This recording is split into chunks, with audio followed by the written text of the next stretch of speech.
What is the Wild Women Symposium? It is an incredible event where you get to come together with a lot of women that are wanting to experience the divine feminine within them.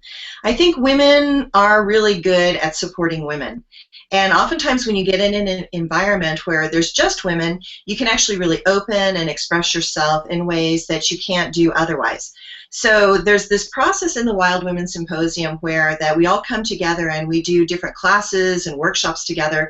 We have experiences together, and in that sharing, you create new bonds and new friendships. So the Wild Women Symposium is going to be in the spring of 2015. It'll be May 29th through 31st. And one of the incredible experiences that you get to have is you get to have a reading with some of our incredible psychics if you so choose. How this works is that you get to take out a class and then you sign up for one of the psychics and you will get a 20-minute reading from one of our amazing local psychics from Utah. Today I have with me Myndy Wadsworth, and she's going to talk to us about the nature of her work and her readings at the Wild Women Symposium. Hi, Myndy. Hi, Suzanne. How are ya? I'm great. Okay, so tell us about the nature of your work.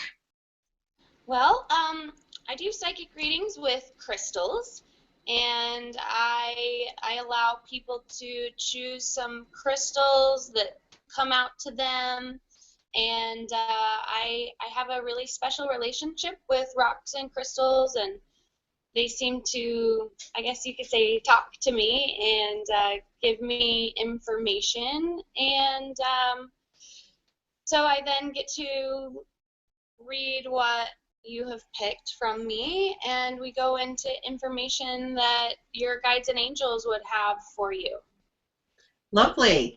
Well, in the South American tradition, the Quechua tradition, they always say that rocks and stones and crystals actually are alive, that they vibrate. They just vibrate at a slower rate, and they're encoded with information. And that if you can slow your frequency down and feel into the earth energy, that they talk and that they speak to you. And so I love that you're doing readings with the crystals and the rocks, because it's kind of something that I totally feel like, I know that when I'm very, very stressed, I kind of get drawn to certain things. And I've even had problems sleeping, and there's certain stones that I have that if I put one in one hand and one in the other hand, instantly I just kind of like calm down and I can go back to sleep. So tell us, like, do you have a whole bunch of different crystals, or is it that they kind of throw the crystals, or they're picking something specific and you're channeling through the crystal? Well, I have a whole bunch of crystals that are really my friends and that I have a really good relationship with, I guess you could say. And so you guys would get to pick those stones out, and then based on the stones that you've picked out, I know a lot of the properties of the stones already, but then I can also kind of take the stone in my hand and ask it what it has to say. And so a lot of the times people are going to pick out things that have information on them because, Suzanne, like you said, a lot of them have these kind of lines on them, and they hold information, and we can access them just by holding it. And so it's really amazing, and I don't know, I'm really excited to share it with everybody.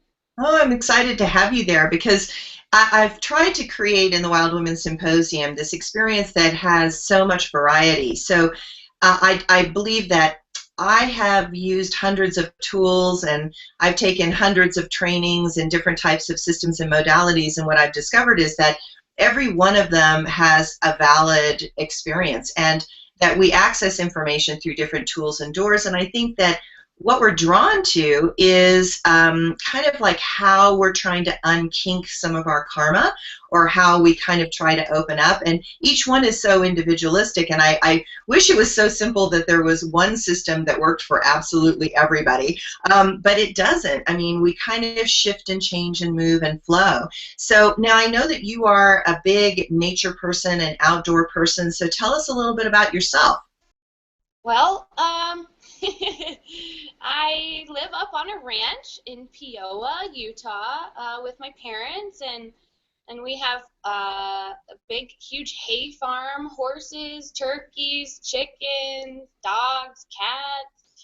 and I have a really special relationship with the animals and the horses and birds specifically. I don't know what it is, but I really feel drawn when I'm outside. I really connect with birds and they're such amazing creatures and so I'm just fascinated by stuff up there because we get all sorts of hawks and sandhill cranes and I Mhm. just end up spending a lot of time in um, outside observing nature and outside conversing with the trees. I am also kind of a tree talker, so I I just love nature, and I don't think I could go a day without being outside. I get really kind of sad without it. So I think it's really important for us all to connect with that part of the world because it brings us so much peace and happiness. So, I agree. I mean, it's like in the shamanic traditions, I mean, all the animals, have a consciousness and all the plants have a consciousness. And it's so wonderful if you, I mean, I learned something in doing all the shamanic techniques and trainings that I had done that if you just take someone out of their house and you just plop them in nature, they will have a spiritual experience. There's just no way that if you just take them out of their habits and their normal environment that they don't start to notice all these things that are missing in our life, which is really sad. So, I mean, it's wonderful. I mean, I remember being down in southern Utah and having an experience falling asleep under a cottonwood tree. And I didn't realize at that time that the Hopis believed that if you were trying to find your lineage, what you did was you slept underneath a cottonwood tree because they believed they descended from the stars and that you sleep under a cottonwood tree. And when you do that, the tree will talk to you and the energy will talk to you. And so I had this dream that there was a raven in a tree, and the raven was turning from a person to a raven to a person to a raven, and it was trying to frighten me and scare me. And in the dream, I was holding up a dead owl, and I was lifting up the dead owl as an offering, and the raven swooped down, picked up the owl, and then devoured the owl. And I woke up, and when I woke up and I opened my eyes under this cottonwood tree in southern Utah, there was a raven looking at me, like looking down at me. And I was like, whoa. And so, for me, I was like, okay, I think I better go talk to the shaman and figure out what that dream was about. And that's when he told me the myth of the Hopis and how that you go and get information when you sleep under a cottonwood tree. And he said that the raven was taking my psychic ability of the owl and integrating it with it and giving me a new tool. But with raven, you can't get raven unless you are not going to be frightened, because you have to be not afraid to go into the spirit realm. So I love that whole dynamic of nature, and I find that people like you that are really dialed into the natural flow, it is really important, to have the crystals and the stones and those tools as an access portal, and how much nature really, really speaks to you if you allow it. So I'm really excited about you, doing this kind of interesting kind of system with all the women at the Wild Women Symposium. So is there anything that you'd like to say in closing?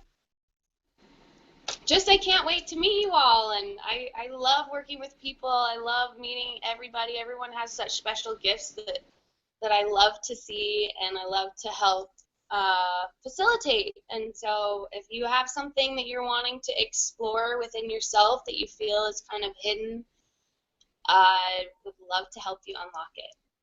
Yay! Okay, like everybody, so you're going to be able to go on our Eventbrite page and sign up for the Wild Women Symposium. We have some discounts on our website just for a few more days, which is till the end of April, so the last day of April.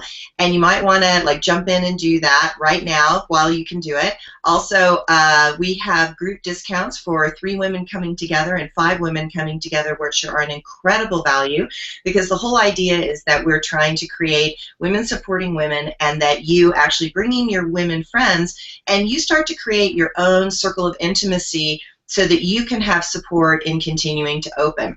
So thank you, Myndy, for having this interview with us, and I can't wait to see you at the Wild Women Symposium. Thank you. I can't wait to.